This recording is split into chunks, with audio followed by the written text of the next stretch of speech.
He woke up from a coma in the future. Asuma was reborn as the trashiest student in the Magic Academy. In the past, this man was a monster, but out of envy, he was betrayed. Now, in the future, he was just another student being bullied. But one day, when a bully stepped forward, Asuma took a step back. With magic, he slammed the bully to the ground. The students were left in shock, and in a world where magic reigns supreme, Asuma became a true genius at the academy. A giant creature attacks the magic city in the kingdom of Grand Gaia. Telling her son to run, a mother watches him only cry for help. Looking at the sky, the two notice the creature approaching. Then its master orders the other races to perish. Firing an attack, the creature launches it toward them. Wrapping her son in her arms, the mother tries to shield him from the impact. A man appears before them and blocks the attack. Perplexed, the enemy tries to understand what happened. Recognizing their savior, the mother whispers that it's the Archmage, Lord Asuma. Then the hooded being questions who he is. Hitting the opponent with a punch, Asuma silences him. Soon after, Asuma moves through the crowd. Tossing creatures into the air, he hurls them toward a portal. A little later, he realizes he's surrounded by several enemies. Preparing a spell in his hand, Asuma stays focused. Casting a black hole at his adversaries, he declares it's all over. Sucked into the portal, the enemies vanish. Emerging from within the portal, an intense light fills everything, and the enemies are all struck down. Approaching, a man comments that he did it. Curio, Asuma's subordinate mage, declares it was all thanks to him. Then Asuma announces that this marks the end of the Great Otherworld War, and that humanity has been saved. Thanking everyone, he bows for what they've done. Responding with a smile, his companions say they should be thanking him. But soon, everyone starts chanting his name. In the capital of the Grand Gaia Kingdom, the Magic City, a ceremony is held to celebrate the end of the Great Otherworld War. The King of Grand Gaia announces that he is banishing Asuma. Questioning the reason, Asuma reminds him that he saved the world. Confirming the deed, a counselor says he saved humanity from the monsters and the invaders who controlled them, and that even the Omega was annihilated, thanks to the large-scale magic only he could conjure, erasing the gate to the other world and becoming everyone's savior. Agreeing, a soldier states that Grand Gaia was saved by the power of a single man, and Asuma repeats his question. The king then states that this is precisely why he is so frightening. With the war over, that incredible power is no longer needed. In fact, it has become dangerous, and so he orders Asuma to disappear for the future of Grand Gaia. Realizing the absurdity of the situation, Asuma can't believe what is happening. Remembering the celebratory wine he drank earlier, he tries to understand. It was a forbidden wine that completely sealed all mana and magic. Staring at his companions, he questions them. Curio of the Flames apologizes for deceiving him and for calling for a toast. Cheyenne of the Earth comments that she never imagined someone like him could plan a rebellion. Mune of the Water adds that the Sovereign's prediction was never wrong. Isaiah of the Wind laments not wanting to see something so beautiful fall to ruin. Then the king bids him farewell and orders them to begin the chant. Activating in the hall, a spell takes form. Noticing the spell, he sees that all the mages have united their power, and that it's piercing even his magical resistance. Denying he planned a rebellion, Asuma explains he was focused only on dealing with Omega. Questioning in silence, he wonders if it could be that the king's prediction was just an excuse. Even so, he knows the king's orders are absolute, and no one dares to defy them. Wondering if this is how it all ends, his expression crumbles. Questioning the meaning of everything he did for this kingdom, he searches for an answer. Asking at least for his soul to be carried on, he lifts his head. Activating a spell on his chest, Asuma screams for his soul to be carried to the next life. Watched by the mages attacking him, his body trembles. Consumed by the magic, he begins to disappear. Shooting into the sky, his essence leaves his body, and so the Archmage was erased. The world entered an era of peace, and all this happened 3,000 years ago until time passed. Lying in a hospital bed, a young man opens his eyes, and he wonders where he is. Approaching, a doctor questions what is happening. Wondering how that patient managed to wake up, he furrows his brow. On a drawer, the patient's name is revealed as Shiobana Asuma. Realizing his name is still the same, the young man watches the doctor approach, saying it's a miracle. Reaching him, the doctor places a hand on his shoulder to get his attention. Recognizing the reincarnation spell as a success, he realizes he can understand the language. To understand this world's civilization, he asks the nurse how to get to the largest library in the region. Not understanding the question, the doctor and nurse exchange confused glances. Using an ability to influence the nurse, Asuma adjusts his posture. Responding automatically, she starts giving directions to the library, and the doctor scolds her for talking too much. Thanking her, the young man then asks if those belongings are his. Confirming, The nurse nods her head. The doctor keeps asking what's wrong with her. Moving away slowly, Asuma ignores the commotion as they ask him to wait and if he's okay. Excusing himself, he simply leaves and sits at a waiting area. Opening the backpack he took from the hospital, he examines its contents. Picking up an object, he wonders what this metal slab is. Asking a woman beside him about it, he receives the answer that it's a phone. Looking at the device, he repeats the word phone. Using his magic to analyze the object, he focuses his gaze. Discovering the item's nature,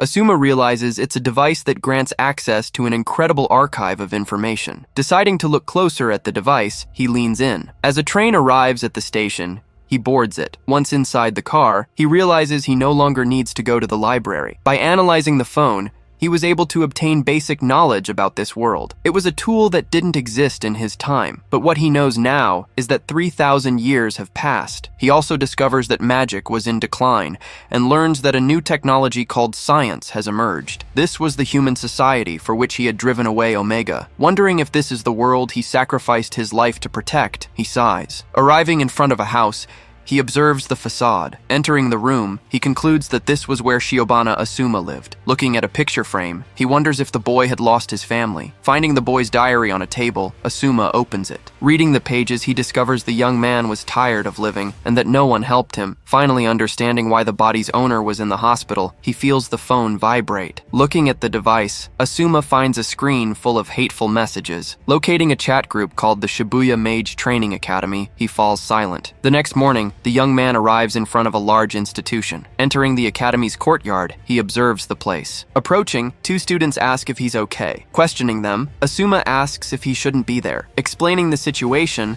the classmate says there were rumors he tried to take his own life because of the bullying he endured. Appearing among the students, a red-haired young man says he's glad to see him alive. Approaching with his group, Tenoji Kiryu appears with a smile. Recognizing the young man, the boy blinks slowly. Calling him Kiryu of the Flames, Asuma leaves the redhead confused. Staring him down, Kiryu questions his way of speaking. Reminding him that he told him not to show up at the academy again, he asks what happened, since the boy almost died because of his magic. Then Kiryu asks if he lost his memories, and questions if he wants to suffer even more. Mocking Asuma, his companions suggest taking his credits. Recalling the messages and the diary, Asuma concludes that this boy is not Kiryu of the Flames. Wondering if the young man might be a descendant, he adjusts his posture. Deciding to measure how much mana his new body possesses, he takes a deep breath. Gathering mana in his hands, Asuma concentrates the power and hits Kiryu with a powerful punch to the face. Introducing herself as Lily, a girl says that today is an important day. Professor George East announces that the aptitude test to determine everyone's magic type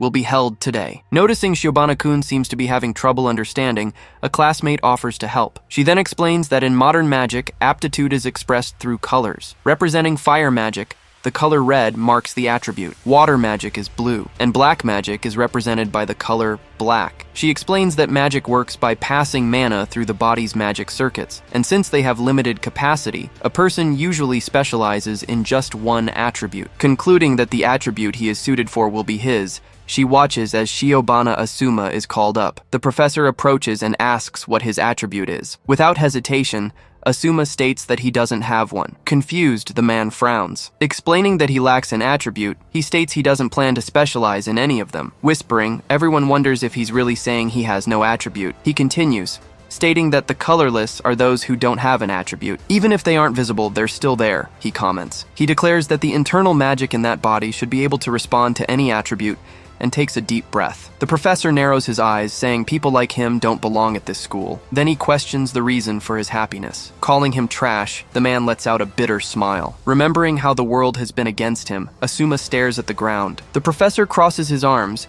explaining that the colorless lack attributes and the magic they can acquire is minimal, pointing out that his growth is impossible and that he doesn't even understand the school's emblem. The man shakes his head, but Asuma replies that he personally thinks the colorless are the strongest. He raises his voice, asking for a chance to prove it in a mock battle. Shocked, the students exchange glances. Yelling that this is absurd, The professor gets angry. The man then announces that the aptitude test will be changed to a mock exam with no restrictions, with himself as the opponent. Calling him a scoundrel for thinking the colorless are strong, the professor grits his teeth. Worried about the situation, the classmate notes that Professor George is the top instructor and that the fight will have no restrictions, leaving her apprehensive. Walking toward his opponent on the field, Asuma adjusts his stance. Warning that mock battles can have accidents, the professor tells him not to cry later. But Asuma just asks if he isn't the one who should be worried about that. Giving the signal to start, one of the students authorizes the battle. The man then claims he's the only one at the academy capable of handling multicolored attributes. Launching an attack that combines fire and thunder, he rushes toward the young man. Tearing through the air, the magic races toward Asuma. He stops the attack with just one hand, remaining calm. Shocked by what he sees, the professor's face goes pale. Holding the magic in his hand, Asuma asks if that's all he's got. Yelling that it's impossible, the man tries to regain control. Then he attacks again. Blocking the second attack just as easily, Asuma keeps his gaze steady. In despair, the professor and students ask themselves why the magic isn't working. Walking slowly toward him, Asuma doesn't slow his pace. Continuing to scream that it's impossible, the man panics. Extending his hand, Asuma moves forward, and the professor begs him not to get any closer. Trying to use his magic device to defend himself, the man hastily raises it. Asuma touches the object, his fingers grazing the metal. It instantly freezes in his hand, rendering the device useless. Then Asuma tells him to confess everything he has done until now. Threatening to turn him to dust if he doesn't confess, the young man narrows his eyes. Energy forms around the professor's neck, and the air grows heavy. Finally admitting it, the man reveals that he saw Shiobana being bullied but pretended not to see, and that even after the young man consulted him, he ended up beating Shiobana instead of helping him. Watching the scene in silence, the students don't know how to react. A student suggests that someone should tell the principal what happened. Falling to his knees, the professor loses all his strength. Asuma approaches, looks down at him, and asks how it is. How does it feel to lose to a colorless like me? He finishes. Life at the academy continues as normal. Watching from a distance, two students wonder if it's really him. Commenting among themselves, other students say he seems like a different person. When class ends, he remains in his seat. The classmate approaches and calls his name, and he asks what she wants. Asuma bows his head, thanking her for teaching him earlier. Replying that it was nothing, the girl forces a shy smile. Then he says he has a favor to ask. He casually asks her to go out with him. Stunned, the girl freezes at his request. Surprised by the scene, the other students whisper about the situation. Still speechless, she tries to process the moment. Becoming embarrassed, the girl looks away. She guides him around the campus, showing him the club building and the staff building. Arriving at the rooftop, he thanks her for the tour and says he hopes it wasn't a bother. Denying it was a bother, the girl says she understood what he meant by going out. Turning slowly, she laments that she was really looking forward to it. Suddenly, she turns back to him. Flustered, the classmate denies she was looking forward to it at all. When he asks what she means, she just replies that it's nothing. Taking the lead, she guides him to the academy's magic analysis room, which students can use upon request. Looking around the place, Asuma takes a few steps. Turning to her, he thanks her for showing him around the academy. Speechless, the girl nervously clasps her hands. He smiles slightly, promising he'll definitely return the favor. The classmate remains motionless, staring silently. Asuma calls her name, Shiona, and waits for a response. Responding to the name, she blinks in surprise. He narrows his eyes, asking if she is really Shiona. She scratches the back of her neck, apologizing for saying something weird. He adjusts his hair, explaining that the atmosphere around her has changed. She reveals that she felt like she was in a coma and can't remember anything, apologizing for causing trouble. He thinks to himself that it's not time yet, and remains silent. Accepting the explanation, the girl apologizes for asking strange questions. Saying goodbye, Asuma tells her he'll see her later. He walks alone down an empty hallway. Arriving at the magic analysis room, he stops in front of the door. He uses a spell to open it, gaining entry. Accessing a terminal to start an ancient magic analysis, he touches the screen. As he operates the panel, the system displays various pieces of information. Analyzing the data, Asuma concludes that this seems possible. Combining ancient and modern magic, he concludes that should be enough. Deciding he'll register the next day, he takes a deep breath. Appearing out of nowhere, a man approaches and asks if he's Shiona. Turning around, Asuma asks who he is, since he couldn't sense his presence. Introducing himself as Isaiah from S4, the young man smiles and says it's a pleasure to meet him. Asuma raises his eyebrows, questioning what S4 is, and an explanation appears showing they are the strongest in the academy. Confirming he's one of them, Isaiah grins widely. Commenting that Asuma isn't from the elite, He asks how someone can be colorless. Finding the situation interesting, the young man touches Asuma's chest. Remembering what happened to the other student, Isaiah comments that this is the right place. Extending his hand, he asks Asuma to join them, as they are all equals there. Asuma watches him in silence, not reacting immediately. Insisting on the request, Isaiah waits for his decision. Asuma accepts, asking them to take care of him. As they shake hands, he feels a different kind of magic. He silently analyzes it, wondering what kind of magic it is and if he's being probed. Perceiving Isaiah using modern magic so casually, Asuma considers it rude. Saying goodbye, the young man waves and leaves. Commenting that he understands and finds the situation interesting, he disappears down the corridor. The next morning, activities begin at a large academy. Someone walks down the hall, approaching the staff room. Making a request at the counter, Asuma waits in silence. She confirms his request for 4 in the afternoon, informing him it will be for 3 hours. Attending a class, Asuma sits among the other students. He seems distant, staring ahead as Shiona watches him from her side. Later, Asuma enters the magic analysis room. Dismissing the advanced technology, he comments that all he needs is the right environment and time to focus. Then, he activates the large ancient magic panel. This was an ancient magic from his past life, a secret technique for those with magical aptitude. It works through a mechanism that absorbs mana from the atmosphere, compressing it inside mana receptacles in the body. Once the magic to be activated is determined, the refined mana is transferred to the execution receptacles. Standardized by a magic circle, the activation process depends on the mage's skill to finally release the magic. But ancient magic could only be used by a chosen few, as those without talent couldn't refine mana. Noticing the differences in the current era, Asuma analyzes the situation. Replaced by an organ called a magic circuit, the mana and execution receptacles no longer exist within the body, and through an invention called a smart staff, mana is injected automatically. Artificially generated magic circles activate the spell. This widespread process made magic activation possible without innate individual differences. On the other hand, this manualization reduced the magic's power and prevents its use if the staff is taken away. With that in mind, his objective becomes clear. Planning his next step, he will develop a hybrid magic that combines ancient and modern technologies. To achieve this, he first needs to master modern magic at its highest level, conquering all attributes. Preparing to move forward, the calculations for the fundamental theory of his hybrid magic hypothesis will be done by the quantum computer. Pressing a key, he states that this should solve it. Loading the basic theory calculation for the hypothetical hybrid magic, the computer begins processing. Waiting for the results, he decides to go out for a drink. Turning to leave the room, he places his hand on the doorknob. A door opens into darkness, and the environment suddenly changes. Falling upside down in an unknown place, Asuma loses the ground beneath his feet. Wondering if the whole world has turned upside down, he closes his eyes for a moment. Recognizing this as a targeted modern magic attack, he wonders where it came from. The attack went unnoticed by his detection, showing precision. Remembering when he met Isaiah and shook his hand, he frowns. Realizing it was Isaiah who acted immediately, Asuma takes a deep breath. Wondering if this is what Isaiah meant by getting along, he adjusts his thoughts, but he decides he'll need to remind him of the hierarchy from their past lives. His body hasn't been teleported, so he understands this is an illusion created by a spell that alters recognition. Typical of Isaiah to create such original magic, he thinks,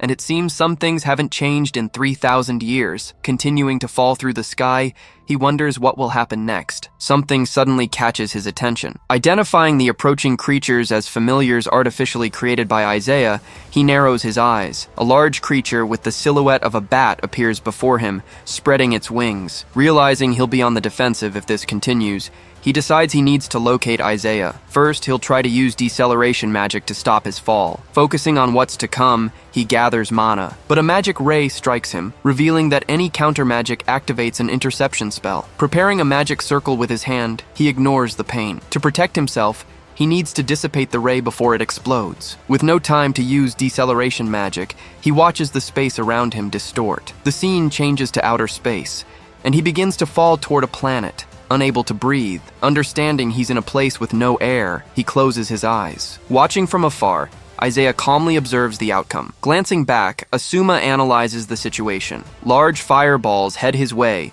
illuminating the void. Reorienting himself in midair, he realizes the attacks are endless. Conjuring a new magic circle with his hand, he prepares himself. Unleashing the spell, a large explosion destroys the projectiles. Amid the destruction, he says he got Isaiah's message, and now It's his turn to attack. Summoning another magic circle, he prepares his counterattack. Clashing with Isaiah's attacks, his spell makes space tremble. The impact produces a massive explosion, lighting up the void. Stating that this level of mass-based attack is easy to intercept, Asuma shows no fear. Realizing the place seems to be an airless vacuum, he analyzes his surroundings. At this rate, he will eventually die from suffocation. Noting the precision of the magical space, he realizes it was built with remarkable care, almost like a work of art. It's fitting for Isaiah, who loves beautiful things, so he understands the style, and that's precisely why he knows there's a flaw. Knowing Isaiah, he concludes he would want to witness his death with his own eyes, so he must be nearby. Telling himself there must be a magic eye somewhere,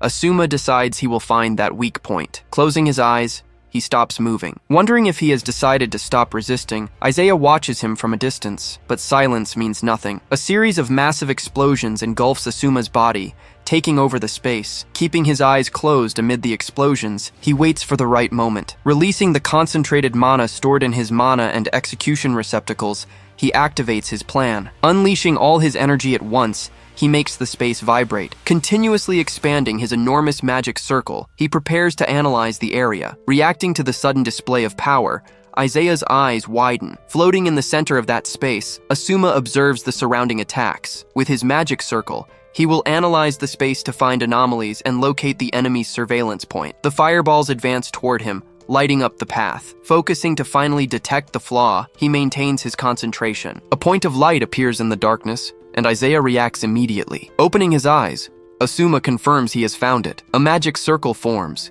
and he shatters the structure of the place. Pointing his hand forward, he fires a spell. The magical space begins to crumble, disintegrating around him. As the illusion completely dissolves, Asuma is left simply standing in front of the door. Confirming it was a recognition-altering spell, he slowly exhales. Looking through a window, he assesses the situation outside. He begins to levitate, rising silently. Arriving on the roof where Isaiah is, Asuma surveys the scene. Watching his approach, Isaiah doesn't react. Saying he's finally found him, Asuma lands firmly. Landing on the same roof as the other man, he approaches without haste. Asuma questions him, asking if he cast a spell. Remaining silent, Isaiah doesn't answer. Moving closer, he asks why Isaiah is trying to hurt him. Still not answering, the young man maintains a vacant stare. Asking if this was his idea of getting along, Asuma narrows his eyes. Suddenly jumping up and striking a pose, Isaiah creates an unexpected contrast. Exclaiming that Asuma is exactly as he imagined, he breaks into a smile. Staring in confusion, Asuma remains motionless. Praising how he broke his illusion magic and his non-enchantment levitation, Isaiah calls him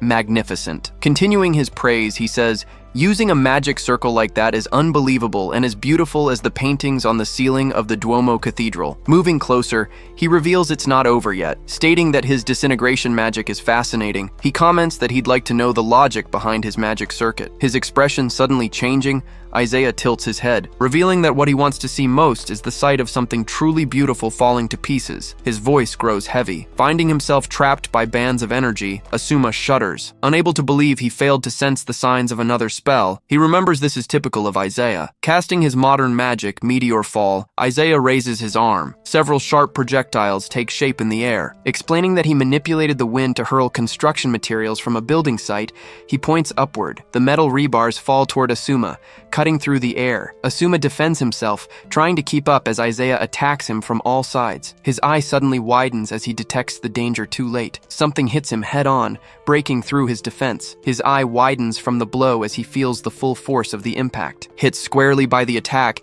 he loses his breath for a moment, but he manages to summon a magic circle with his hand. Shielding himself just in time, he pushes back some of the pressure. Wondering how long he can hold on, Isaiah watches with interest. Noticing another threat from above, Asuma looks up. An electric pole plummets down from above, heading right for him. Another metal structure collapses along with it. He leaps back to avoid the impact, sidestepping the danger. The attack was planned to leave no escape route, aiming to corner him. Debris rains down from all sides, creating an enclosure. Preparing to defend against the wreckage, Asuma adjusts his hand. He expands his magic circle to protect himself, creating a barrier. Struggling to bear the weight of the impact, he grits his teeth. Watching and laughing, Isaiah enjoys the chaos. Wondering if Asuma is reaching his limit, he crosses his arms. Something in the sky catches his attention, and Isaiah lifts his chin. A plane cuts through the atmosphere, falling from the sky toward them. With open arms, Isaiah declares, "This is his world, and his magic. He sighs, claiming the meteor shower is more beautiful than any art. Gesturing with his hands,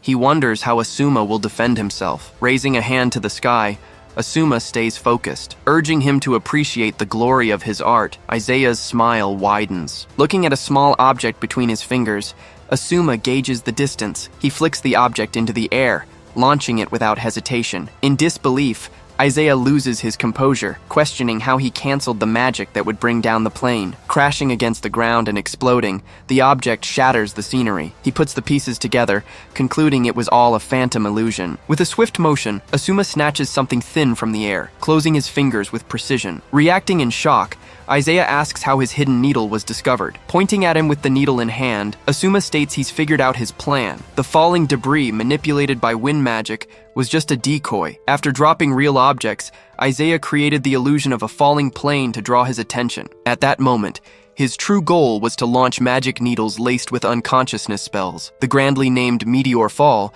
was nothing but a bluff. Staring at him, shocked by the revelation, the color drains from Isaiah's face. Praising the impressive work, Asuma states that it won't work on him. In despair, Isaiah yells that it's impossible he saw through his plan, as no living mage can detect his magic activation. Yelling in frustration, he claims Asuma isn't the legendary great mage from 3,000 years ago. Calmly, Asuma explains that since Isaiah is excellent at hiding magical traces, he figured his final blow would be something subtle and silent. Suddenly appearing behind Isaiah, he grabs him by the collar. Raising a finger, he declares that Isaiah's only mistake was one thing. He explains that Isaiah used too much magic in front of him, giving him the opportunity to analyze it. Placing a hand on Isaiah's chest, he activates a spell. Releasing from his hand, the magic expands. Surprised by what's happening, Isaiah's eyes widen. He tries to understand, questioning what kind of magic circle it is. Then, admiring it, he comments that it's beautiful. Preparing to cast his ancient magic, Vibration Lock, Asuma takes a deep breath. Holding Isaiah,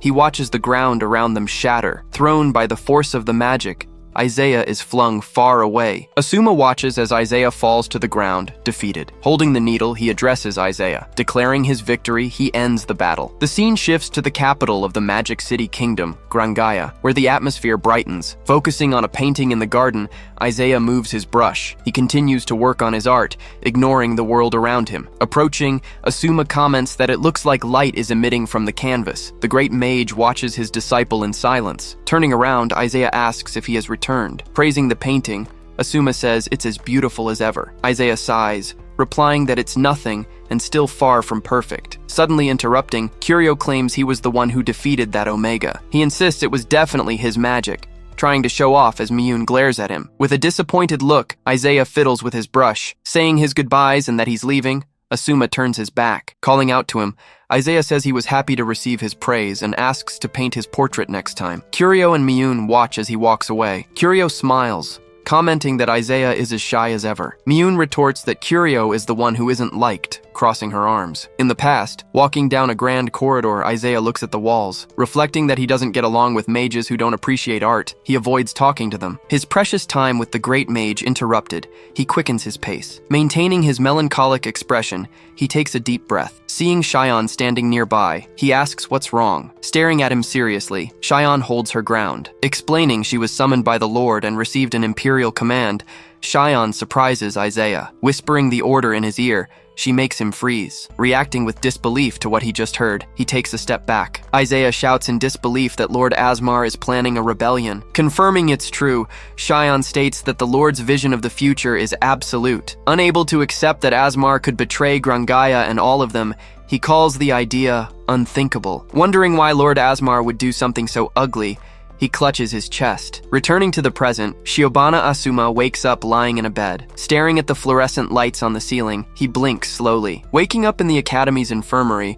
Isaiah feels a headache. Sitting up, he comments that it feels like he had a terrible nightmare. He looks up as a bottle of water is offered to him. Turning in surprise to the person beside him, he almost drops the bottle. He's speechless when he sees it's Asuma. Asuma explains it's an electrolyte drink with sugar, mentioning that Isaiah was groaning a lot. Advising him to replenish his lost fluids as soon as possible, he hands over the bottle. Isaiah frowns, questioning why he helped him. Asuma crosses his arms, replying that he took his magic head-on and couldn't have come out unscathed. But luckily, his magic circuits are working normally, so it doesn't seem to have been anything serious. Suddenly, Isaiah points his finger, changing the subject. He narrows his eyes, pointing at the towel in Asuma's hand. The towel shows signs of having been used to wipe away sweat, revealing the care he'd been given. Isaiah tries to confirm if Asuma has been taking care of him this whole time. Asuma looks away, replying that he wouldn't want to lose a skilled mage. Taking the bottle, Isaiah says, "Thank you." Asuma sighs, asking him not to think everyone in S4 is like Kiryu. Isaiah reflects that Kiryu's magical abilities are exceptional,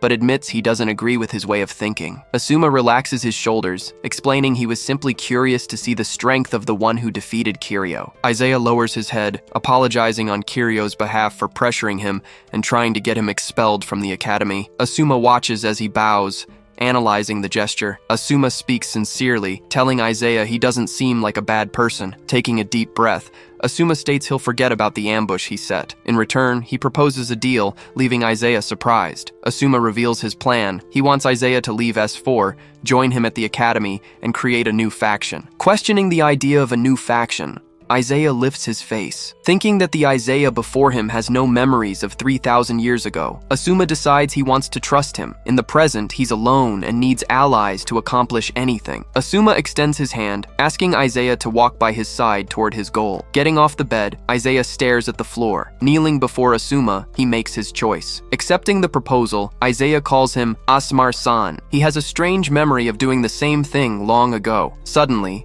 the school nurse appears, surprising them. Asuma comments that she's been caught. Apologizing, she explains that she didn't mean to spy. Asuma says goodbye, stating he's leaving the nurse's office. He picks up a medical chart from a table and quickly analyzes it. Handing the chart to the nurse, he explains that it's Isaiah's magic circuit diagram and she can use it as a reference. Confused by what she received, the nurse is at a loss for words. Surprised by the detailed analysis, she asks him to wait a moment. Smiling, she invites him to join her lab as a special student. Asuma refuses the offer, thanking her. He says he likes the academy and will think about it after graduation. Then he leaves. Leaving the room, he leaves Isaiah watching him go. Returning to the magic analysis room, he continues his work. Despite the minor interruption, the analysis of the new magic is complete. He checks the results on the computer. The calculation confirms his theory has established a new magic system and recommends he present it at a conference. Realizing his idea was correct, and that the fundamental theory for modern hybrid magic is complete, Asuma takes a deep breath. Next, he will organize the magic formulas according to their objectives,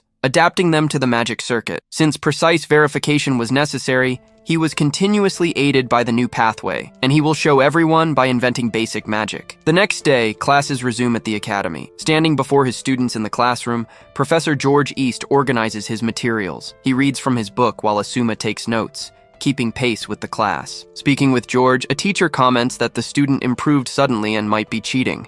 Stating he can't take his eyes off him, another teacher continues to watch. Believing there's no way he could cheat during the oral exams, George dismisses the suspicion. Writing a formula on the board, he asks if anyone can decipher that modern magic. Pointing directly at the incompetent student, Shiobana Asuma, he issues his challenge. The professor narrows his eyes, questioning if he's going to say he can't solve it. Answering that he can, Asuma stands up from his desk. At the board, he begins to explain the skill formula that solves the magic circuit's application. Writing out the complete solution, he leaves the other students and Professor George completely shocked. Based on 800-year-old calculation principles, the theory makes extremely complex calculations possible. Recognizing the reference, the students understand that the professor's device, known as a ray machine, is now called a smart wand. Furthermore, an environment where advanced magic is possible has been established. Pointing to the professor's belt, Asuma comments that he also has one of those devices. Attached to the professor's belt, the smart wand glows faintly, admitting that,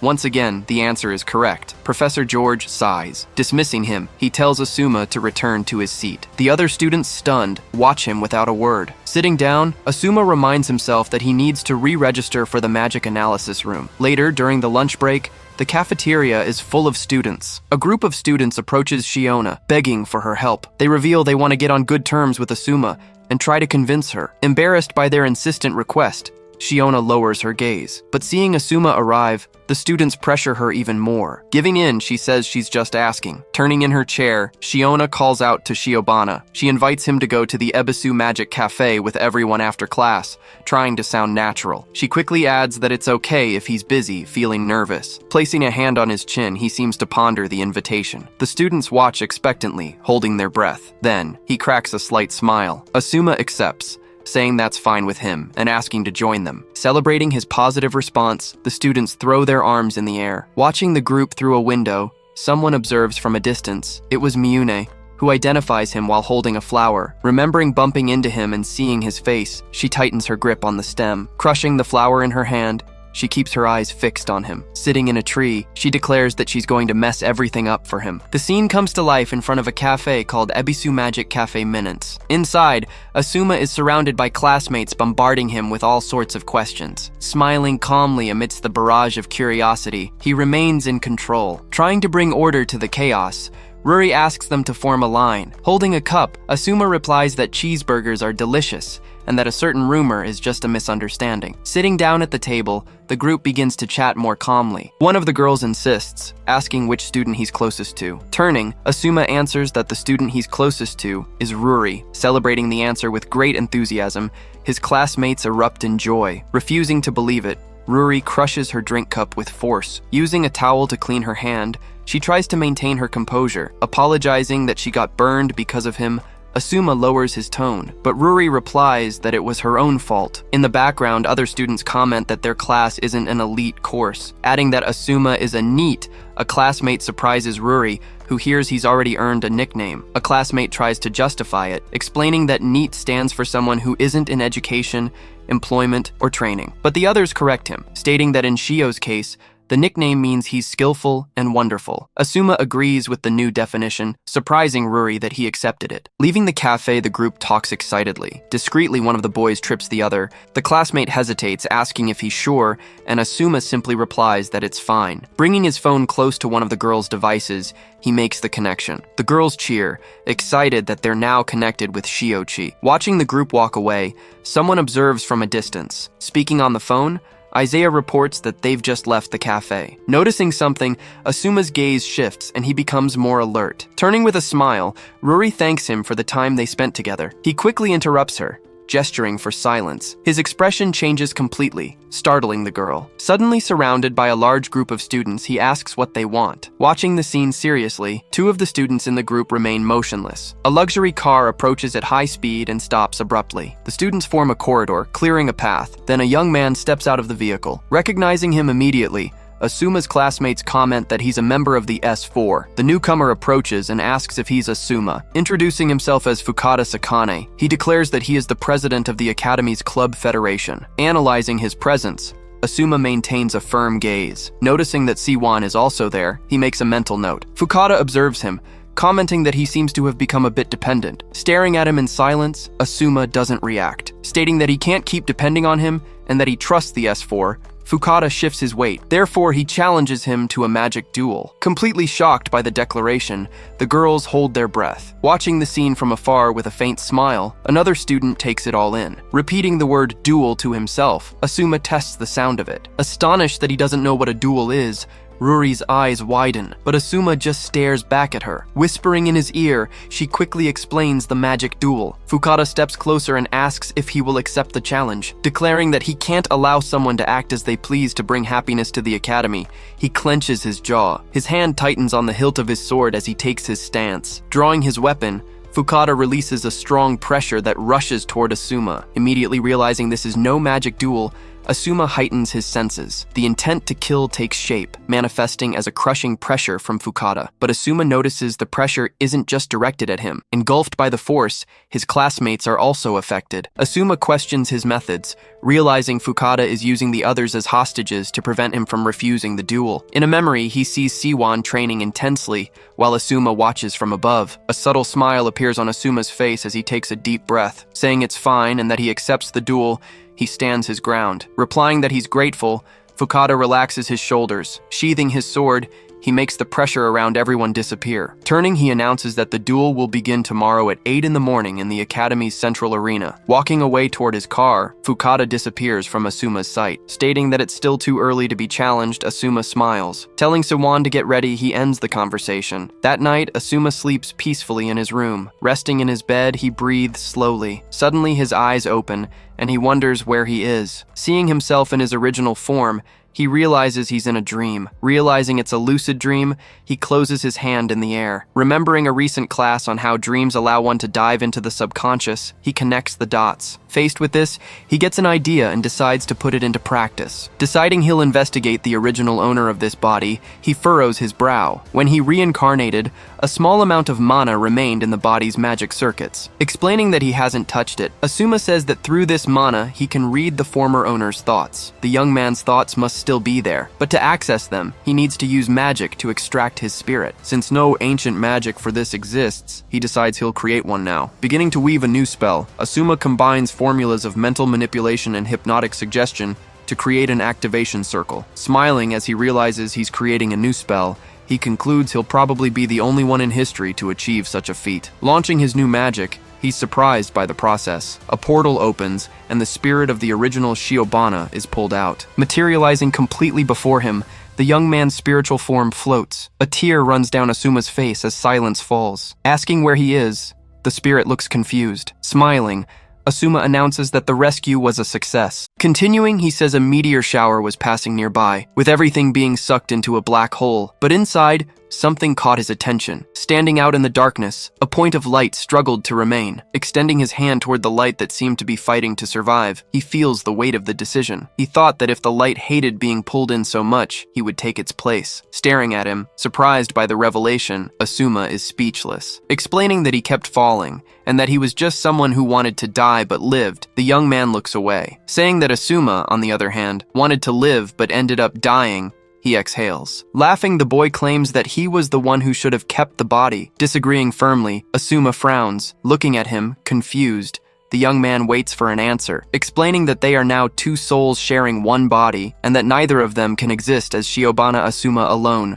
Asuma points to himself. From that day on, the story would belong to them both. Promising he will grant his wish, Asuma extends his hand. With tears in his eyes, Shiobana watches him. Covering his face as he cries, the young man's shoulders shake. Pointing forward with a smile, Asuma encourages him. Smiling, the young man agrees. Bumping his fist, he says, "Thank you." Reflecting on the promise of having his wish granted, the young man sighs. Smiling, he says that just hearing it is enough to satisfy him. But he wonders if there's anything he can do to help, since Asuma is the legendary Archmage from 3,000 years ago. Confirming with a confident smile, Asuma ignites the young man's spirit. Then, Shiobana mentions that after class today, he went to a magic cafe in Ebisu. Asking Asuma to explain the meaning of an enchantment he heard, he rubs the back of his neck. Explaining that a girl named Lily was proudly reciting it, and that he'd like to analyze it, he tries to look serious. Laughing a little awkwardly, the young man nearly loses his breath. Saying that if it's something like that, it's a piece of cake, Asuma snaps his fingers. Suddenly, the ground beneath their feet begins to crack. Turning in surprise at what's happening, the two look at each other, stating that it seems to be time to wake from the dream and that their time is up. Asuma raises his hand. Thanking Asuma for bringing him back, Shiobana takes a deep breath. Smiling, he says that from now on, he'll take a peek at their story. Replying that he'll do the same, Asuma nods. Reaching for Shiobana's spirit as it fades, Asuma tries to hold onto it for a second longer. Left alone as the spirit's light completely vanishes, he closes his eyes. Clasping his hands, determined, even though the young man is now just a residual memory, Asuma strengthens his resolve. Deciding he will fulfill the boy's wishes and regrets, he clenches his fist. He resolves to do this, as it's the promise he couldn't keep 3,000 years ago, and he stares into the void. The scene shifts to Fukada Shion's residence in Tokyo, where silence fills the air. Kneeling before a large crystal, Fukada breathes in a controlled manner. Remaining on his knees for a moment, he concentrates. This is wurtzite, boron, nitride, orichalcum, the hardest metal on Earth, mined from his family's mountains. Focusing his eyes, he firmly grips the hilt of his sword. Attacking the crystal with his weapon, he unleashes his accumulated force. Intact before, The crystal now has several cuts. Turning around, he realizes he's not alone in the courtyard. Addressing the person watching him, Fukada adjusts his stance. Introducing herself and saying it's an emergency and a special occasion, Mizuhara Miyuni makes her entrance. Scolding her, he reminds her that he had told her not to come in here. Ignoring the warning, Miyuni talks about the rarity of the metal used to make smart wands. Calling him crazy for using Wurtzite boron nitride orichalcum just for a test cut, she loses her patience. Replying that he's already watched the video she sent and couldn't believe Tenoji and Katakura were defeated, Fukada clenches his teeth. Asking if it wasn't exciting, she smiles maliciously. Explaining that he's only part of the S4 as a formality at the director's request, but that he had a certain respect for those two, Fukada adjusts his posture. Seeing them as the personification of the Academy's prestige, he lifts his chin. Declaring that he will have no mercy for those who threaten the institution's prestige, he clenches his fist. Agreeing enthusiastically, Miyun nods eagerly, warning that if he underestimates his opponent for being attributeless, he'll get seriously hurt, she points her finger. Finishing that, it will be exactly like what happened to the other two, Miyune shrugs. Declaring that with his family's secret arts, he will crush him in a magical duel, Fukada plants his feet on the ground. Raising his sword toward the moon, he makes an oath, stating that the Academy's authority is more important than a human life, and that he doesn't care if an accident happens. Fukada's voice hardens. Smiling, Miyune says she wants to see Shiobana Asuma's face smashed to a pulp. Asking if he's going to bring that person, she narrows her eyes, replying that, of course not, as it won't come to that. Fukada shakes his head. The pieces of the crystal on the ground begin to reassemble, moving toward each other. Confidently stating that his servant will be more than enough, he sheathes his sword. The next morning, Shiobana approaches the duel site. With a smile, he says, "All right, let's go." Shiobana strides forward, heading to the magical duel. Defined as a formal battle sanctioned between students, the magic duel is based on the use of magic within a mage training institution. Based on the outcome of these duels, students are ranked and granted privileges within the academy. This hierarchy determines each student's social status and opportunities, shaping the school environment. In the arena's waiting room, Lily finishes explaining the details to Shiobana. She questions him, pointing out that this is common knowledge for any student at the academy. Asuma thanks her, explaining it's the first time he's ever heard of it. Ruri frowns, asking if his memory confusion is still acting up. Clutching her skirt tightly, she tries to hide her concern. Clenching her fists with determination, Lily decides she needs to support him properly. Realizing she ended up in his waiting room during her explanation, she blushes. Fantasizing that she's getting some kind of special treatment, Ruri gets carried away. Calling her name, Asuma tugs on one of her braids to bring her back to reality. Holding up two ties, he asks which one she thinks looks better. After she points one out, he agrees it seems like the best choice. Thanking her with a smile, Asuma puts on the chosen tie and adjusts the knot. Lily covers her face with her hand, lamenting that her tendency to fantasize might be a disease. Asuma stays focused,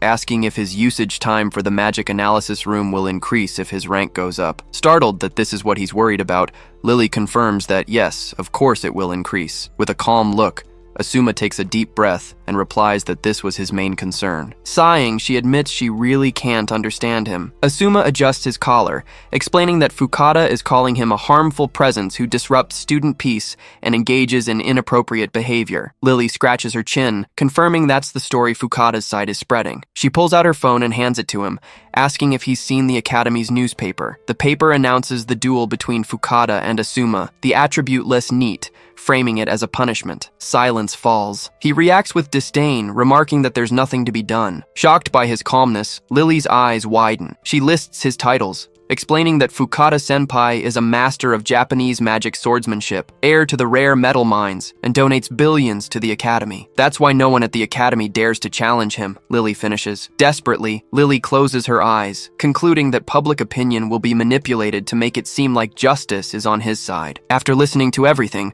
Asuma simply says he understands. Turning around, he calls out, "Lily-san." With his tie now fixed, he asks her what she thinks of his look. "It's perfect," Lily replies, straightening her posture. Thanking her with a smile, Asuma adjusts his shirt cuff. He turns to leave, announcing he's off to the duel. Lily is stunned, realizing he didn't listen to a word she said. Walking alone down the hall toward the arena, Asuma takes a deep breath, but someone stops in his path. He recognizes him as Isaiah. They face each other for a moment, sizing each other up. Asuma steps closer and whispers something to him. Isaiah's expression changes at the unexpected revelation, his eyes widening. He pulls away and leaves, passing Lily in the hallway. She questions him, confused by the sudden change of plans. The Central Coliseum is packed with students, buzzing with excitement. As Fukada enters the arena, he's met with supportive shouts from the crowd. His fans hold up signs, begging him to finish his opponent in an instant. Asuma enters the arena and walks forward, as Lily watches with concern, and Miyuni smiles confidently. In the arena, Asuma and Fukada face each other, ready for the duel. Fukada lifts his chin,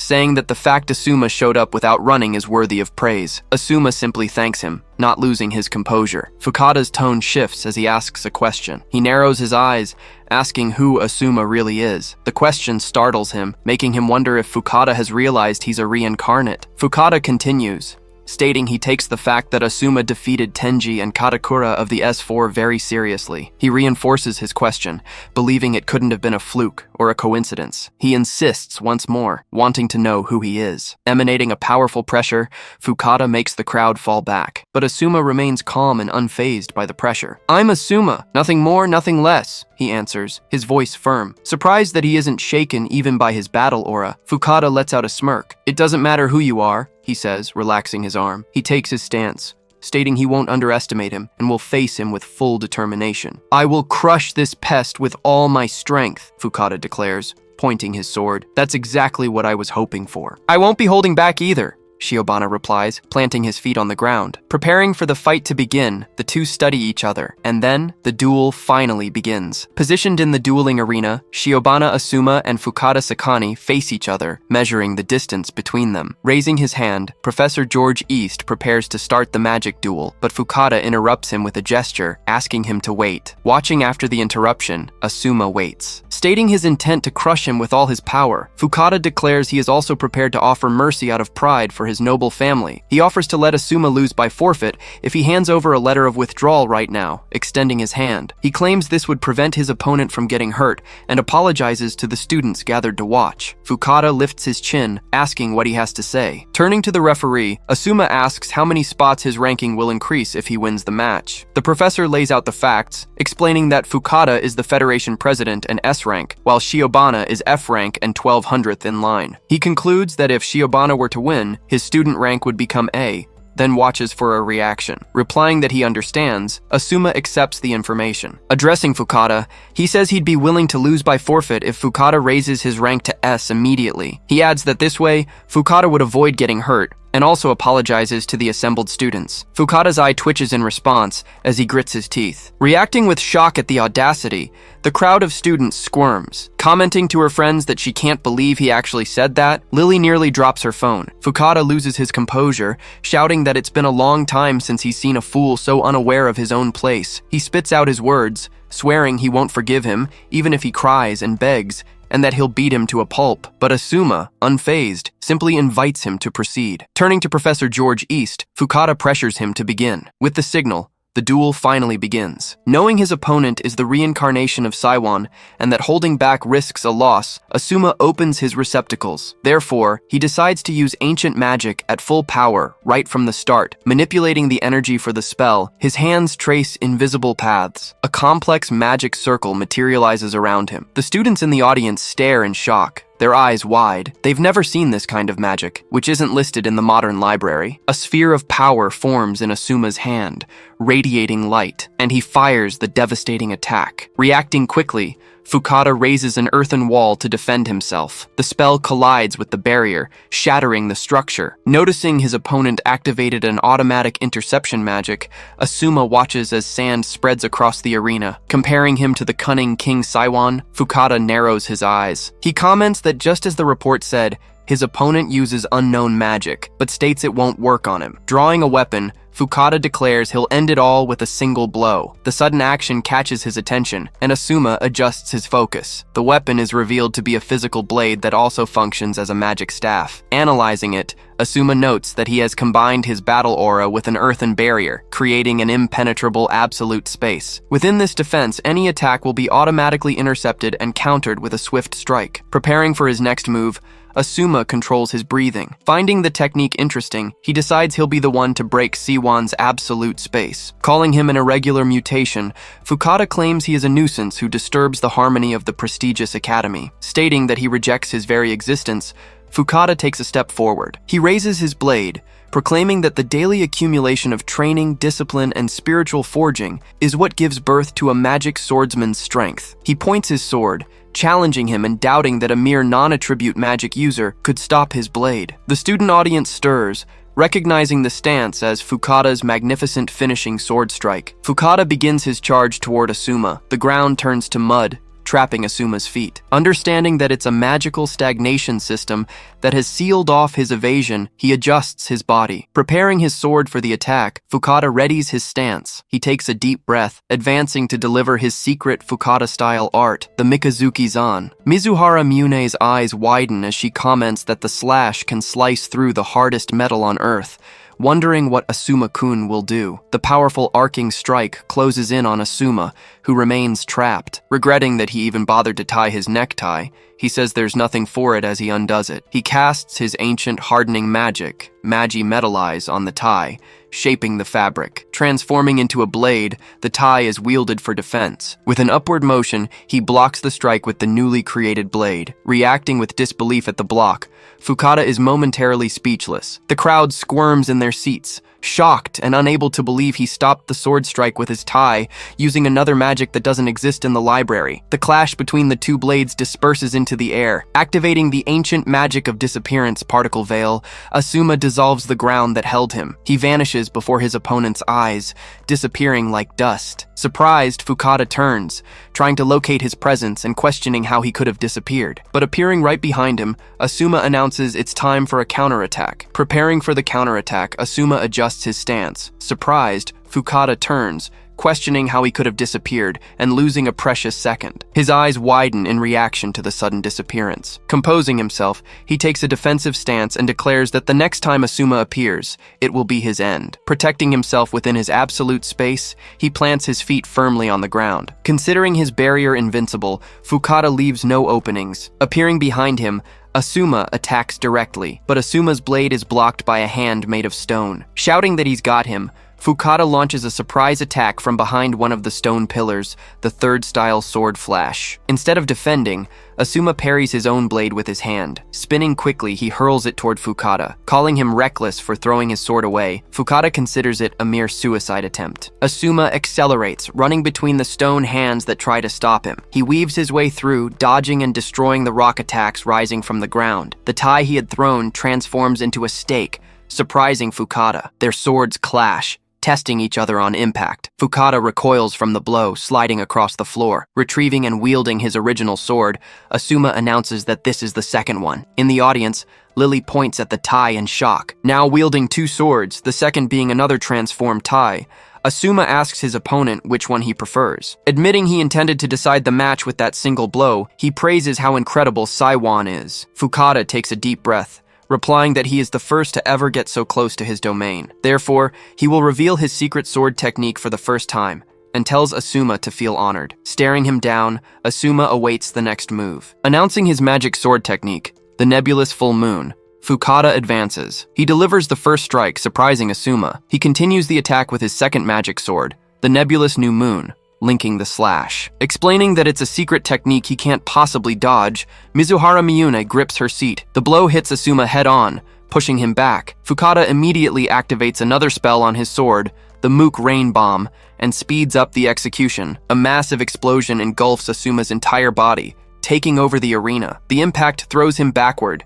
and his sword falls from his hand. From the stands, Lily screams Shiobana-kun's name. The audience holds its breath, watching in shock as he lies motionless on the arena floor. Observing his fallen opponent, Fukada wonders if he put too much power into the blow and ended up killing him. He turns to the referee, coldly repeating the question. The referee hurries over to check on Asuma's condition. Fukada sighs, declaring that he will humbly accept the punishment if the death was an accident. As he approaches the body, Professor George East flinches and recoils instinctively. Surprised by his reaction, Fukada is taken aback for a moment. Rising from the ground, Asuma emerges, shrouded in power. He faces his opponent with his uniform torn at the chest, regaining his balance. Unable to believe it, Fukada asserts that his secret technique should have been a fatal blow. Admitting he was completely mistaken, Asuma lowers his chin. He continues, saying he thought he was giving it his all, but had been subconsciously looking down on his opponent, leaving the audience shocked. Mizuhara Miyuni's eyes widen as she watches, remembering that his opponent is the reincarnation of Shion from Earth. Lily holds her breath, watching the scene with an apprehensive expression. Getting ready, Asuma announces that now the real fight is about to begin. J16. Screaming that it's impossible he took his secret technique unharmed, Fukada loses control. Taking his stance, Asuma shows he's ready to fight. Declaring that the real fight is about to begin, he takes a deep breath. Assuming his combat stance, Fukada decides to attack once more. He advances, determined to defeat him with his secret sword technique. Asuma calculates, knowing his body's mana adaptability is excellent, but he struggles with physical strength. Considering the significant damage he took earlier, he understands he needs to find a quick conclusion to the fight. He closes his eyes, recalling ancient magic studies on the mana body, what's now known as the magic circuit. He rapidly condenses the mana within him, compressing it to its limit and forcing his body to respond. The mana circulates swiftly through his body, temporarily enhancing his physical abilities. Fukada is intimidated as he watches the energy completely envelop him. Asuma lifts his chin, stating that even though it's his first time trying this, he pulled it off easily. He concludes that a real fight against a strong enemy is the perfect environment to conduct theoretical constructions and experimentation simultaneously. He points his feet forward. Taking a step to begin, he dives into the action. Believing he's found an opening to attack, Fukada reacts. Watching him in silence, Asuma waits for the right moment. Advancing and yelling that this is the finishing blow, Fukada unleashes his peak. He loses his breath as he delivers his sword attack. Focusing on his movement, Asuma reads every detail, moving in an instant and reappearing right behind his opponent. He breaks Fukada's read on the attack. Surprised by the speed and questioning how a human can move so fast, Fukada turns his head. Declaring that spot to be fatal, he orders his familiar to advance. A stone hand emerges from the ground, trying to grab Asuma, but it's promptly destroyed by a kick, shattering into pieces. Turning around, Asuma is surprised by something. Declaring that with this he won't be able to move freely anymore, Fukada narrows his eyes, and emerging to trap his leg, another stone hand grabs him. Freeing himself and shattering the hand that held him, Asuma destroys the bond. The stone familiar reveals itself fully as a giant golem, imposing its presence. Looking up to face the imposing creature, Asuma assesses its size. Smashing it against the ground, he solves the problem with a single brutal move. Reacting with astonishment to the devastating impact, the audience falls silent. He freezes the entire arena with a magic circle, turning everything to ice. Stating that with this, Fukada can no longer use his automatic interception or his familiar's attack, Asuma finishes his argument. Stammering, Fukada can't form a response. Then Asuma walks toward him and declares that it's over.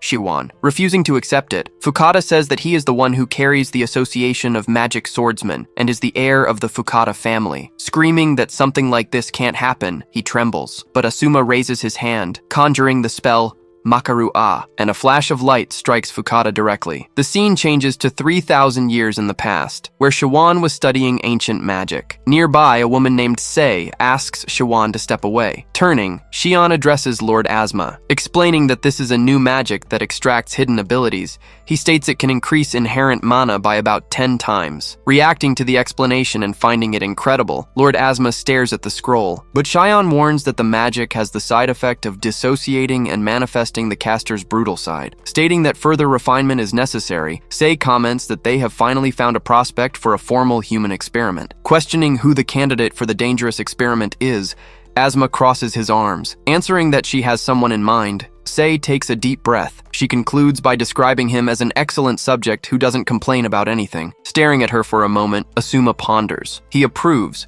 saying he understands and will continue to trust her new magic. Responding that it is an undeserved honor, Sei silently adjusts her armor. Back in the present, Fukada's expression changes drastically. Laughing, Fukada announces that the prim and proper guy is gone. Celebrating that it's been a long time since he's been in the present world, he says he's going to slash non-stop. He decides to start with Asuma, who irritates him deeply and grinds his teeth. Charging forward, Fukada leaps to deliver a blow. Analyzing the attack's speed, Asuma realizes he is abnormally boosting his magic circuit to enhance his physical abilities. He blocks the sword strike just in time, avoiding the worst. He ends up with a cut on his leg during the clash and bends his knee. Screaming for him to stop running, Fukada charges forward without hesitation. He unleashes a sequence of strikes that destroy the ground around Asuma, turning the floor into rubble. Watching him amidst the debris, Asuma remains calm. He concludes that Fukada has returned to Saiwan's original power. Adjusting his thoughts, he touches his chin, wondering if others also regain their past life abilities when they reach an extreme state. Even if that's the case, he prepares for what's to come. Opening his eyes, he states that his opponent is 10,000 years too early. "Come on and fight, what's your problem?" Fukada spits out the words. Leaping into the air, Fukada prepares a final blow over his opponent. He raises his blade, claiming he's cornered him and can no longer escape. In the audience, students yell for everyone to run and not get hit. Asuma understands the intention, observing that Xian's barrage of attacks was all calculated to corner him in that exact spot. Realizing that even in his enraged state, his enemy's calculating nature remains intact, Fukada grips the hilt of his sword. Preparing to use his final secret technique, he sharpens his gaze, and he unleashes a massive barrage of arcing slashes. Asuma tracks the movement, identifying the technique as a simultaneous volley of dozens of nebulous new moon strikes. Knowing that if he takes the attack, not even he can predict what will happen. He holds his breath. But he remembers he should have warned him sooner, and he says his opponent is 10,000 years too early to face him. He manifests multiple magic circles to intercept Shawan's secret technique, neutralizing the advance. For the students in the stands, it all happens in the blink of an eye, the vision distorting. And using that split second, he positions himself as the night parade of 100 demons approaches. Asuma instantly constructs a magic circle, placing it right in front of Fukada's barrage of attacks. The strikes collide with the newly created magic barrier, exploding in light and shards. Expanding, the magic circle forms a giant three-dimensional lens. As Xian's first attack touches the surface of the lens positioned by Asuma, it distorts. But the lens wasn't just the ancient analysis magic, analyze. By adding a new arrangement to it, Asuma redefined its purpose. Instead of automatically analyzing the target, it transmitted the raw, exposed information directly to him. Performing a high-speed analysis using his brain's computational function, he processes everything at a transfer speed close to that of light. No matter how fast the sword flashes were, they couldn't surpass the speed of light. Subjected to analysis and computation within Asuma's brain, the vast cluster of unprocessed magical information reorganizes itself, and the time he took to finish all the processing was a mere 0.1 seconds. He simply waits amidst the bombardment of attacks, not even blinking. "Break into a million pieces!" Fukada screams, losing control. Continuing his furious assault within the magical space, he tears through the air. Extending a hand toward his opponent, Asuma changes the pace. He concentrates a sphere of power in his hand, stabilizing the spell. Reacting with surprise to his action, Fukada hesitates. Closing his hand and dispersing the energy, Asuma disarms the expectation. He lunges forward in a swift motion, attacking his opponent. Reeling from the impact of the blow, Fukada slides across the frozen ground, revealing that the final strike of the technique is Shaiwan's own downward slash. Asuma points his blade. Getting up and questioning what he is, Fukada loses his breath. Calling him a bastard and charging to attack, he ignores his fear, but Asuma stops the blade with just 2 fingers. Staring at him in complete shock, Fukada doesn't understand. Breaking the tip of his sword, Asuma shatters the symbol of his strength, and landing a direct punch to Fukada's face, he ends the fight. Falling defeated to the ground near the broken tip of his sword, Fukada struggles to breathe. Casting a menacing shadow over him, Asuma warns that if he doesn't surrender obediently, he will stab him. Panicking and realizing he's about to be killed, Fukada trembles. With his broken sword on the ground, he finally surrenders. The crowd goes wild, celebrating the victory. Asuma asks Fukada if he has learned his place. Lying broken on the arena floor, Fukada's sword no longer responds. Defeated, he finally surrenders. Celebrating the victory, the crowd erupts as Asuma stands over his fallen opponent. Asking Fukada if he's learned his place, Asuma keeps his eyes locked on him. Still on the ground, Fukada asks to pose a question, and Asuma allows him to proceed. Questioning how it was possible to predict the vast number of trajectories of the night parade of 100 demons, he gasps for air. Stating that it's impossible for a human brain to perform such a feat, Fukada narrows his eyes. Asking if he knows about the Academy's quantum computer, Asuma changes his tone. Explaining that he applied the calculator's principle to his own mana-boosted brain and managed to replicate it, he crosses his arms, reacting in disbelief and repeating that he reproduced a quantum computer's calculations in his brain. Fukada tries to understand. Confirming this, Asuma comments that the concept of science is quite useful and compatible with his ancient magic. Revealing that the reason he was able to develop this countermeasure was thanks to his new friend, he closes his eyes. In a memory, Lily warns him that Shion has an aggressive alternate personality that he would need to defeat. Putting him on alert, the information shifts his focus. Shouting that it's absurd and impossible, that there's no way a mage like him could exist, Fukada falters. Seeing Asuma in his own reflection, Fukada realizes the difference. Stating he is not a mere mage, Asuma corrects himself. Declaring that he is a grand mage, he finishes. Euphorically celebrating the outcome of the fight, the crowd of students shakes the Colosseum. Celebrating the victory, Lily shouts, while Tennoji Kiryu looks annoyed, and Mizuhara Miyune watches thoughtfully. Continuing to watch amidst the crowd's celebration, Mizuhara remains silent. From a hallway, Isaiah watches the scene,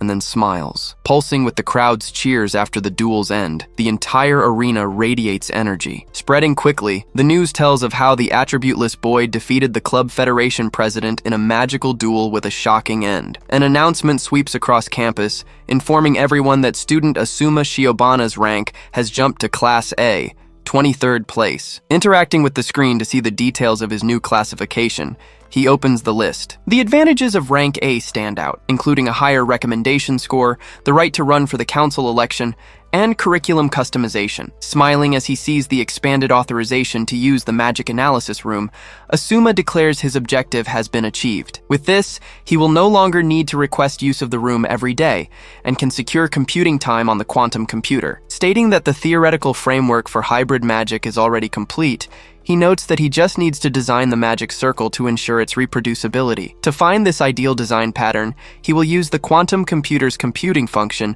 and can't wait to see what it creates. A new day begins in a quiet suburban house as the world slowly awakens. Inside his room, Asuma sits on the bed, sipping a cup of tea. Looking at his phone, he notes that after a week of being reincarnated, his understanding of modern society has deepened. Deciding to combine the history he learned at the academy with his own knowledge, he drops a sugar cube into his drink. He recalls that in this Earth's history, a cultural discontinuity occurred sometime in the last 3,000 years, and his eyes narrow. This means some things were passed down from ancient to modern times, but others were not. The conclusion makes him think. Caused by the Great Calamity, this rupture led to the decline of magic and the rise of science. Because of this, the structural connection to the magical civilization of 3,000 years ago is now very weak, remaining only as a minority practice.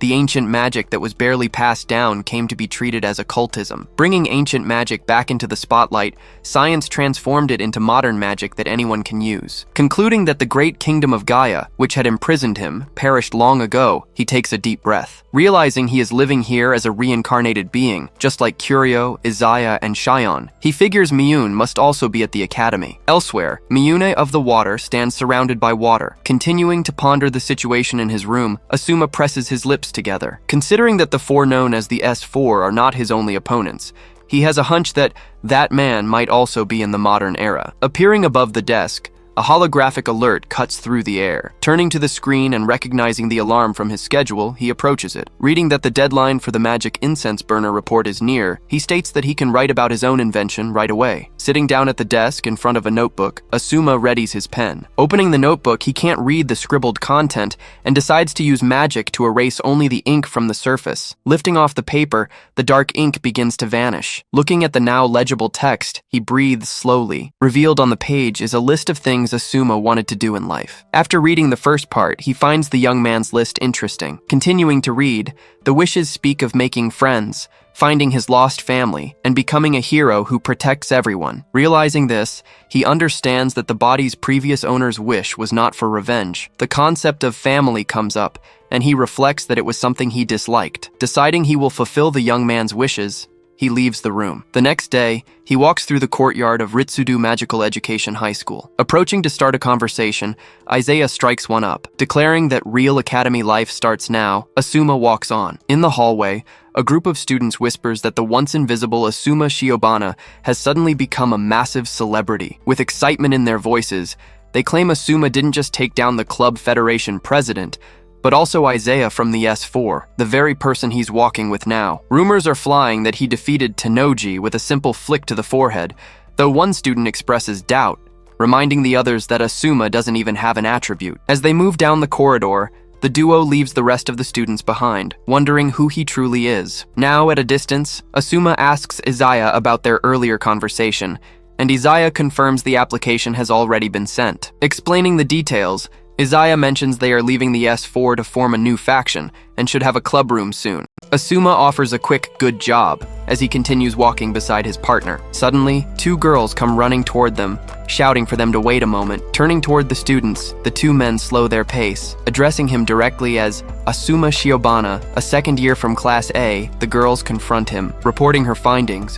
One girl notes that he isn't a transfer student, but someone who has been at the school all along, before suddenly becoming a star. She goes on to say his skills are special class, and that he's been taking down S4 members one after another. Declaring her intent to interview the man of mystery, the reporter strikes a serious pose. Passing right by them without stopping, Asuma and Isaiah ignore the interruption. Left standing there, the girls from the journalism club are stunned to be brushed off so easily. Frustrated by the situation, the club reporter bites her lip. Turning to her colleague with a look of pure determination, they decide to chase after them down the hall. At the door of Class 2A, Asuma says goodbye to Isaiah, who promises to bring the results later. Stepping through the door, Asuma enters the classroom. Walking between the desks, he feels the weight of every student's gaze on him. He sits down next to Lily, leaving the murmurs behind. The reporters suddenly appear at his side, declaring they've been waiting to interview him. He flatly refuses, keeping his tone neutral. The girl crosses her arms, insisting she won't leave until he agrees. Pointing toward Lily, Asuma introduces her as his secretary in charge of scheduling. Stating that she is his trusted contact and they must seek her permission,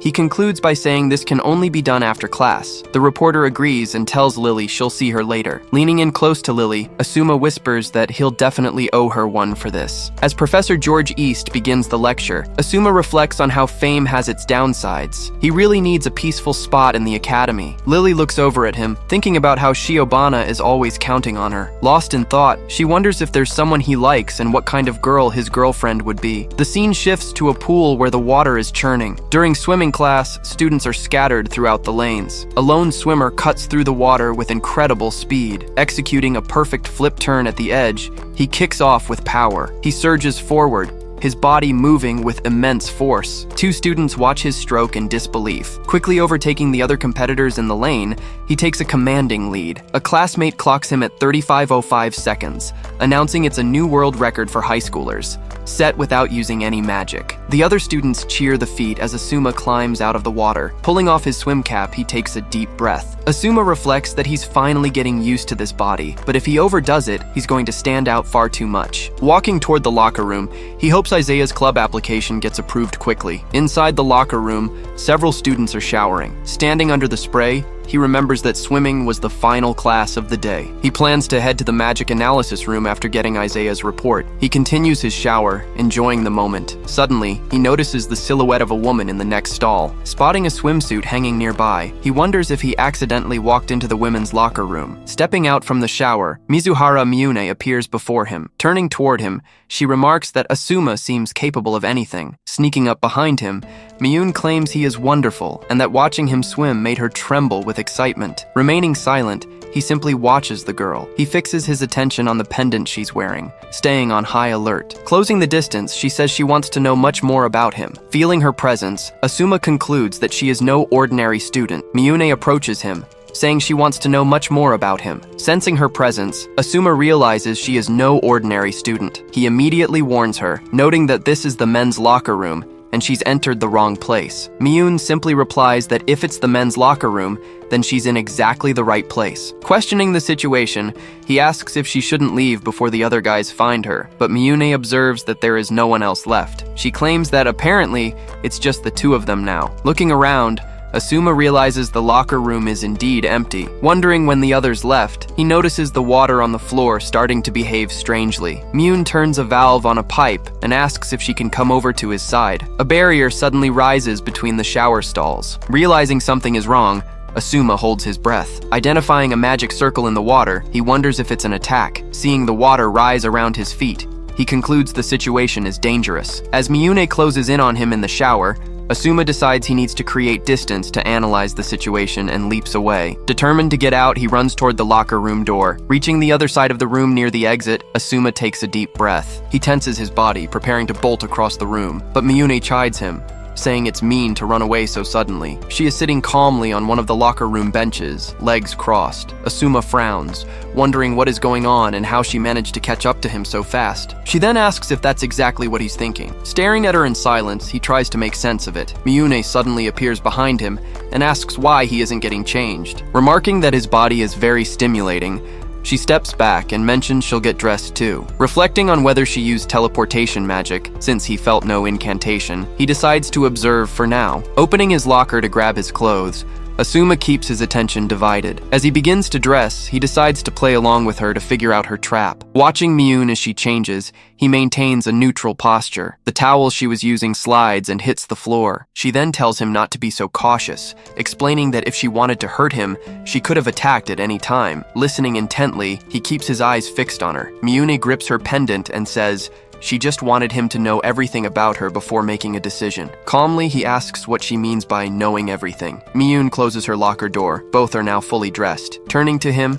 she mentions she hasn't introduced herself yet. She introduces herself as Miuna Mizuhara, the only female member of the S4 and the Academy's idol. Standing before her, Asuma just watches. Miyune gets irritated by his lack of reaction and demands he show some emotion. Recognizing her, he confirms she is indeed Miyune of the Water. Reflecting on her movements, he concludes it will be dangerous if he can't uncover her secret. Noticing the magic Miyune used wasn't ancient magic, he wonders if she acquired it in the modern era. Seeing his tense expression, Miyune decides to explain why she wanted to be alone with him. Watching her closely, he waits for her to continue. She begins listing various creatures, such as praying mantises, fireflies, scorpions, and whale sharks. Still listening without understanding, Asuma tilts his head. Miyune explains that in many of these species, the female devours the male, a sacrifice some males even accept voluntarily. However, she claims no creatures exist where the male devours the female. Revealing her desire, she says she wants to be devoured by a strong, superior male. The declaration catches Asuma off guard. Surrounded by water, Miyune clarifies that she wants to be dominated by a powerful man who can surpass her, a member of the S4. Turning to Asuma, she says she smells a powerful male scent coming from him. She notes he's the one who defeated Kiryu, Isaiah, and Shion. Approaching with a smile, Miyune makes the atmosphere feel heavy. Winking at him, she asserts that from what she can see, he is definitely a sadist. Confused by the term, Asuma tries to process it. Miyune then claims they are a perfect match, as he can be the lover to her complete masochist. She asks him to let her feel his strength. A rapid slash flashes past Asuma's face. Questioning if her speed exceeds Fukada's, he quickly realizes that's not the case. Concluding that this mysterious attack definitely has a trick to it, he narrows his eyes. Miyune challenges him not to disappoint her. Finding the situation interesting, he decides he will solve this mystery. Asuma calls her by name and declares that for someone like her to challenge him, she's still 10,000 years too early. He faces Miyune in the locker room. The two watch each other in silence as time ticks away. Near the sauna room, Miyune smiles at him. Suddenly,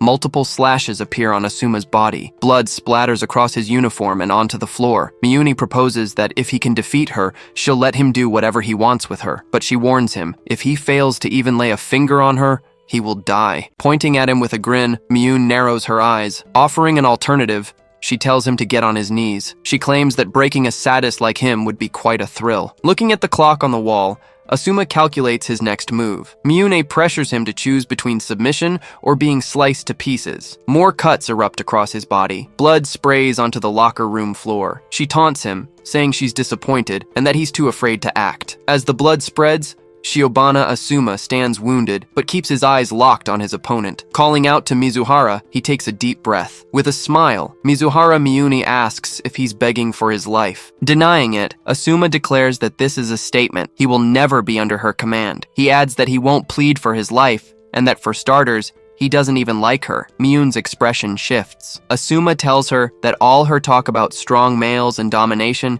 doesn't interest him at all. He adds that he has no desire for a lover. Gesturing toward her, he remarks that she is 10,000 years too young to control him. They are on completely different scales, and his strength is overwhelming. Challenging him to turn the tide, Mizuhara declares that a man who cannot love her has no reason to exist. She lunges toward him. Something shatters under the impact of the attack. Manipulating the water around her, Mizuhara forms a sphere. She questions if that was his defensive magic, mocking how easily it broke. Standing amidst the water, Shiobana Asuma keeps his gaze sharp. She calls him pathetic. Asuma is hit head-on by a new attack. Thrown backward, a smile forms on his face. With the preparations complete, he claims everything is now ready. Miyune wonders what's happening, since he didn't even try to fight back. A magic circle manifests in Asuma's hand and activates, driving the light into his own chest. He doesn't hesitate. Miyune asks if he's gone mad, and plans to end it by his own hand. Firmly, Asuma tells her she's wrong. This is the ideal solution to break through her trap. He explains the first sign of trouble was his inability to perceive her attack trajectory. He had scattered transparent mines with analysis circles through the air. As a result,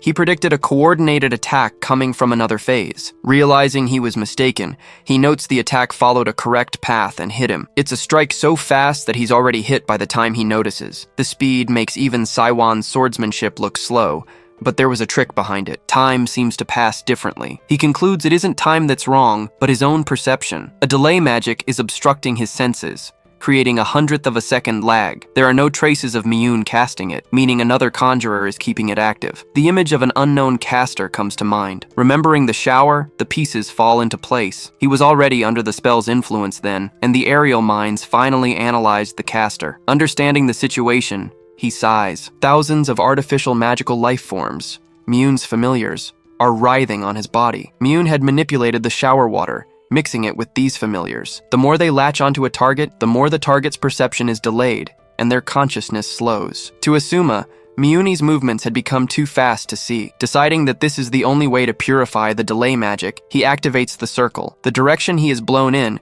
will be the key to turning the game. The magic circle shatters. A brutal force shoves him through the rock wall. Crashing through, Asuma falls into another room. Realizing it's the sauna, he looks up. His body hits the hot stones. The contact of the water on his skin triggers a massive explosion of steam. Turning amidst the heat, Asuma breathes in the scalding mist. He watches the water familiars evaporate from his skin. The creatures dissolve completely in the intense heat. His perception of time returns to normal. Announcing that with the creatures destroyed and time normalized, the counterattack will begin. Rising through the steam, Asuma steadies his posture. He declares the counterattack starts now. Miyune despairs at the sight of her magical creatures being destroyed and wonders how he found out. Realizing he unraveled her perception delay magic, she bites her lip. However, she believes he hasn't noticed her other trap. Revealing the next point, Asuma says the same creatures that affected him are also on her body. Miyune is stunned.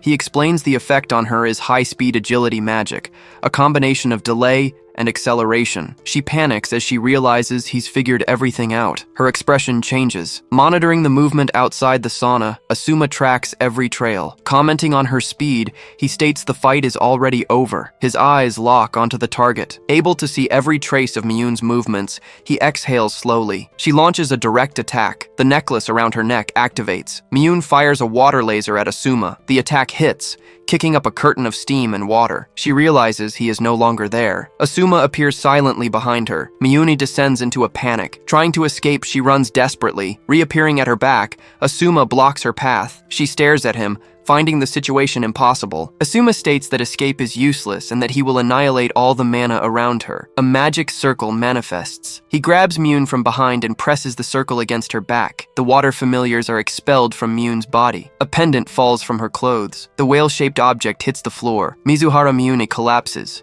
Weakened, she realizes her mana is vanishing. Approaching her, Shiobana Asuma says the fight is over. He tells her to stop resisting. Miyune's expression shifts. Her body's form alters, revealing a man. Understanding the situation, Asuma realizes why he was in the men's locker room. The young man explains he can change his physical form by controlling the water inside himself. Now that his mana is depleted, his true form has been revealed. Sitting on the floor, he claims his desire to be dominated by a strong man wasn't a lie, and tells Asuma to laugh if he wants. Asuma covers him with a cloth. Clarifying immediately, he says the purpose of his attack was to eliminate the magical life forms, not to destroy his clothes. Bowing, he apologizes for the rudeness. The young man stares at him. He asks why Asuma is treating him like a girl. Shiobana Asuma replies that rudeness knows no gender, and sincerely apologizes, offering to fix the necklace. Explaining calmly, he says that's how he interpreted the young man's attack. Remembering his desire to be dominated by a stronger man,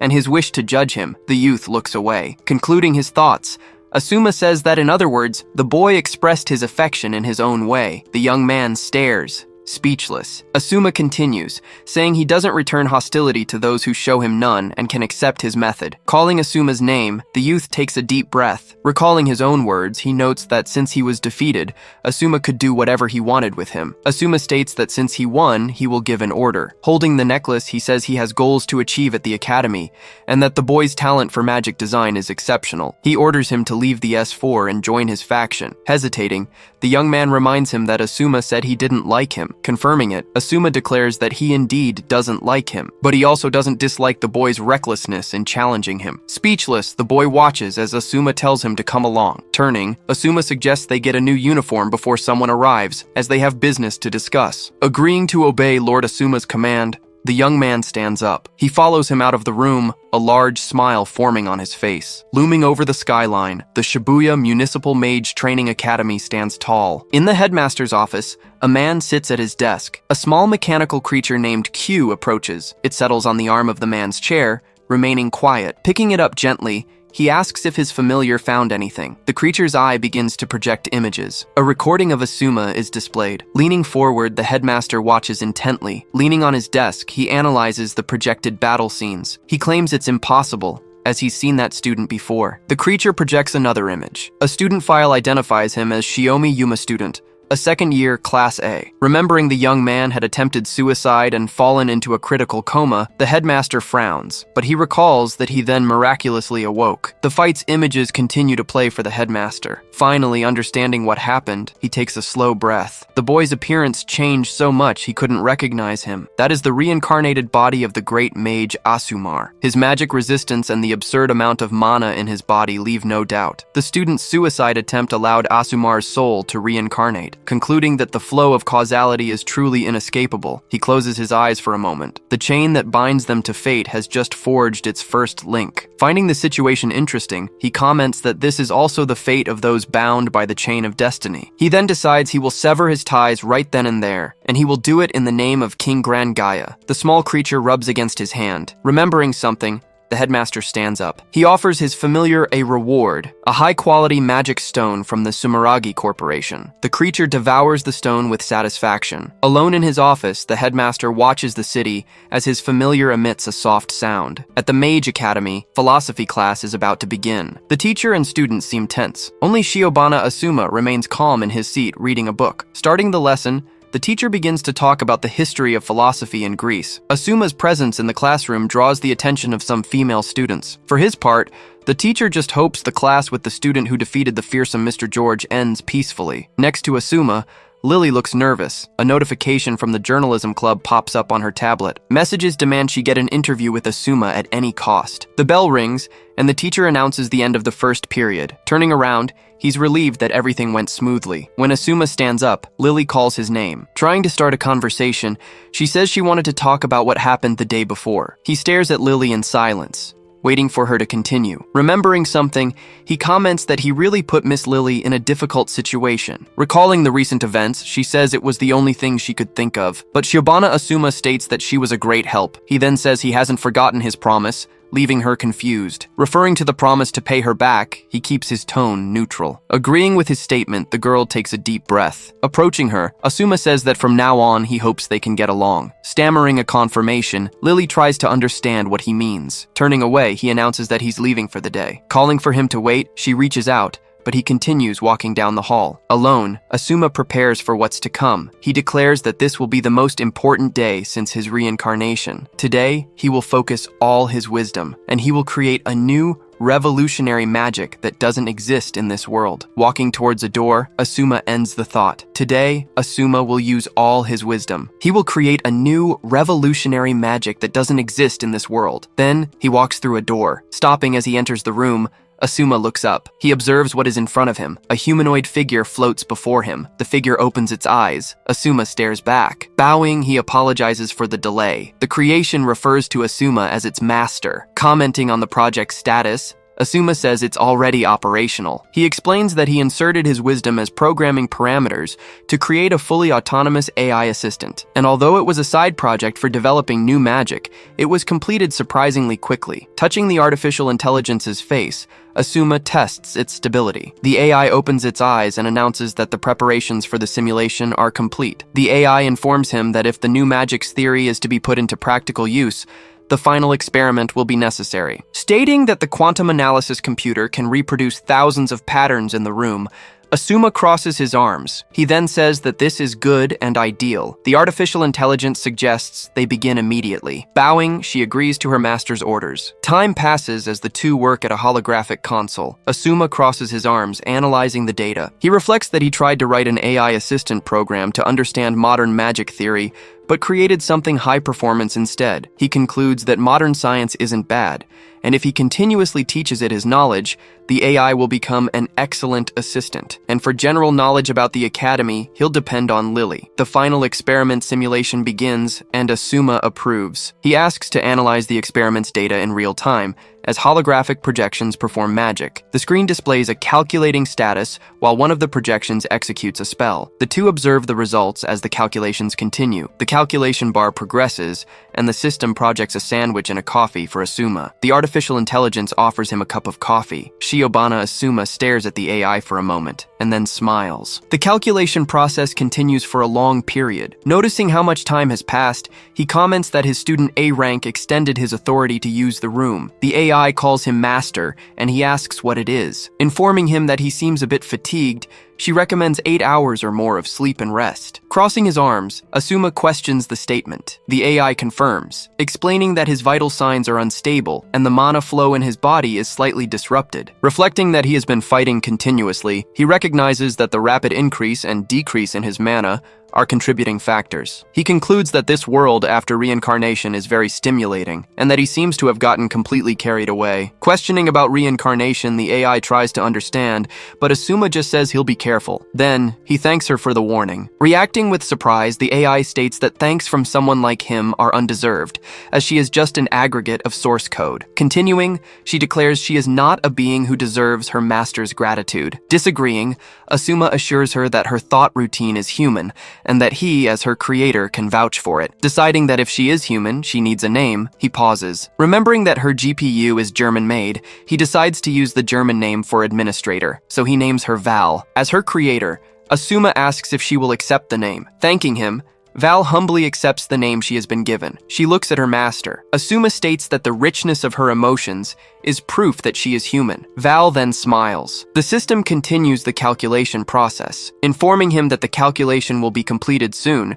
she reports that so far, the virtual experiment is proceeding without errors. Concluding that the practical use of the new magic seems like it will work, Asuma relaxes. An emergency message arrives, and he wonders who the sender could be. The sender is the academy's headmaster. The message summons him to the headmaster's office immediately, and Asuma questions its meaning. Reflecting that his new magic is almost complete, he takes a deep breath. He concludes that he cannot ignore a direct summons from the one who governs the entire academy. Ordering Val to continue the simulation as is, Asuma receives her confirmation, and if there are surplus resources, he asks her to run a program code to send materials to a student named Isaiah on his behalf. Val confirms she understood the instruction. She informs him that the headmaster's office is on the top floor of the central building. Turning around, Asuma leaves the room. The headmaster's familiar watches him leave and begins to follow him. The creature follows him closely through the hallways. Continuing on his way, Asuma doesn't notice he's being followed.